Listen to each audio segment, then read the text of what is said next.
Salve, Carlinhos de Barros aqui. E, hoje eu tô aqui pra trocar uma ideia com vocês. Eu tô com o intuito de fazer isso cada vez mais aqui no canal. E o que me inspirou a fazer esse vídeo aqui de hoje? Eu postei um stories no Instagram pedindo ajuda lá pra vocês, pra temas de vídeo, sobre o que eu poderia falar, o que vocês querem ver, né? Que tipo de vídeo vocês querem. E aí, já há pouco tempo que eu postei, faz algumas horas isso, eu tô gravando esse vídeo no mesmo dia que eu postei o Stories, então o Stories ainda tá rolando lá. Em poucas horas eu já tive bastante gente lá falando sobre assuntos e tal, algumas perguntas inclusive. Cara, algumas coisas me chamaram a atenção e foi daí que eu tirei a ideia pra fazer esse vídeo. Eu quero responder aqui algumas perguntas que me mandaram lá. Não vou citar nome, nada de ninguém, porque são temas muito abrangentes, assim, e eu queria só esclarecer algumas coisas aqui pros produtores que são mais iniciantes, que estão há menos tempo. Então, assim, eu produzo há quase 20 anos. E depois de tanto tempo produzindo, dando aula, mentoria, com um monte de aluno, tive milhares de alunos nesses 14 anos que eu dou aula, e esse ano eu faço 14 anos dando aula. E, cara, uma coisa que eu aprendi é que o processo criativo é a etapa mais importante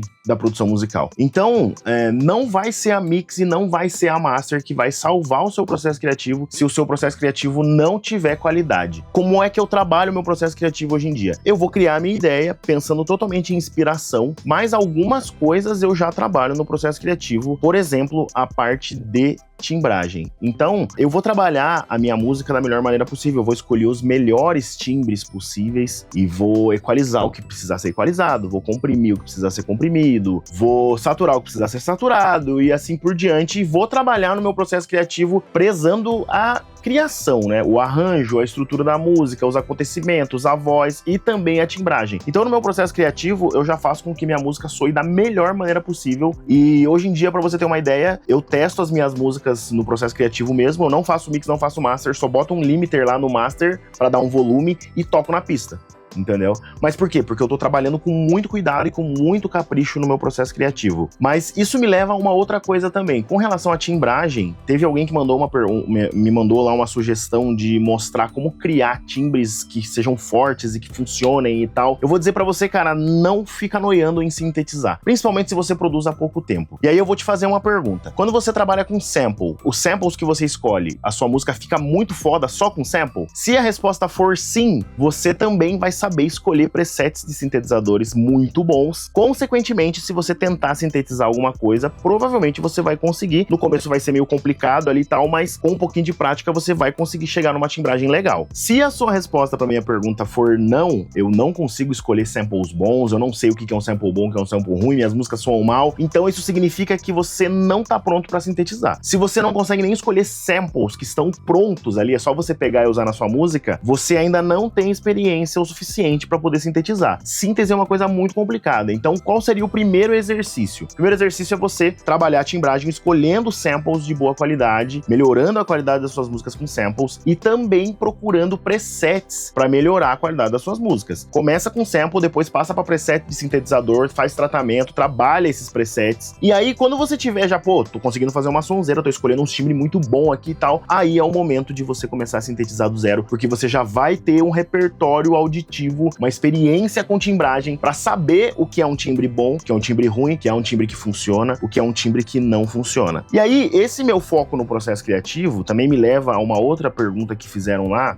Alguém perguntou para mim sobre a diferença entre processo criativo, mixagem e masterização. Cara, eu vou te falar que por muitos anos eu simplesmente produzia minhas músicas, fazia a mixagem e a masterização dentro do mesmo projeto, fazia tudo junto ali, tipo uma parada híbrida. Por quê? Porque eu não sabia exatamente a diferença entre processo criativo, mix e master. Com o tempo, eu comecei a trabalhar com outros artistas e comecei a fazer mixagem e masterização para outros artistas e fui aprendendo a separar os processos, né? Então, como eu não tinha o processo criativo do artista, eu acabava pegando os stems, né, os arquivos de áudio dele, abrindo um projeto somente de mix, fazendo a mix, e aí em seguida exportava e fazia a masterização. Com o tempo, eu comecei a fazer isso nos meus projetos. Então, hoje em dia, eu trabalho dessa forma. É um projeto para o processo criativo, onde eu trabalho da forma que eu falei ali no começo. Terminei, exporto todos os arquivos de áudio, trabalho a minha mixagem. A mixagem é para ser um processo simples, não é para ser um processo complicado. Se você trabalhar bem no seu processo criativo, a sua mixagem vai ser, a mix, né, ali o projeto de mix vai ser simples e a master vai ser simples também. Se você trabalha errado o seu processo criativo, se tem muito problema, você não escolhe bem timbragem, não trabalha bem volumes ali no início, quando você for para mix, você vai ter um monte de dificuldade, e quando você for para master, você também vai ter um monte de dificuldade. Então a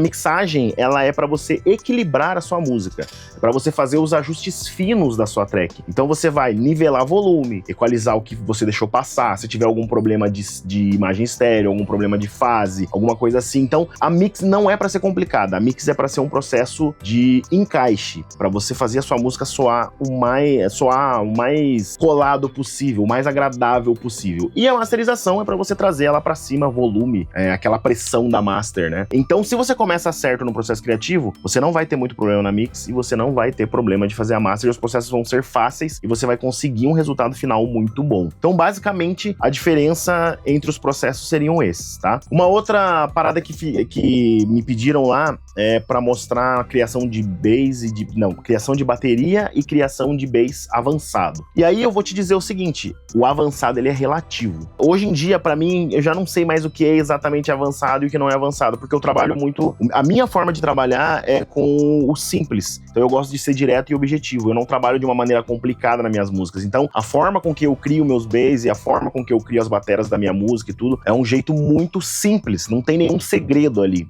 Eu simplesmente escolho uma timbragem boa. Na verdade, o segredo é esse. O segredo é você escolher bons timbres, que vai ficar muito mais fácil de você criar e usar referência. Eu quero terminar esse vídeo aqui falando isso. Use referência para produzir as suas tracks. Você usando referência, se baseando numa referência, já vai facilitar muito. Metade do caminho tá andado ali. Você vai melhorar o seu trabalho com timbragem, você vai melhorar o arranjo das suas músicas. Então a referência, ela é uma vantagem estratégica que vai ajudar você a evoluir. Então, quero te agradecer por ter assistido esse vídeo. Comenta aqui o que você achou desse tipo de vídeo, eu trocando uma ideia com vocês aqui. E aqui eu tenho mais tempo do que no Instagram, né? Eu posso me estender um pouco mais, eu posso aprofundar um pouco mais nos assuntos. Então, é isso. Se você não me segue no Instagram lá, inclusive, me segue lá, que lá eu abro formulário pra galera pra eu dar feedback nas tracks. Eu também abro caixinha de pergunta lá pra responder. E é isso. As melhores perguntas do Instagram vão virar vídeo aqui pro YouTube, beleza? Eu resolvi fazer esse primeiro vídeo pra abrir aqui esse quadro de trocar ideia com vocês. E é isso. Conversem comigo aqui, interajam comigo. Se você não se inscreveu no meu canal ainda, já se inscreve, deixa seu like, beleza? Então, é isso. Até o próximo vídeo.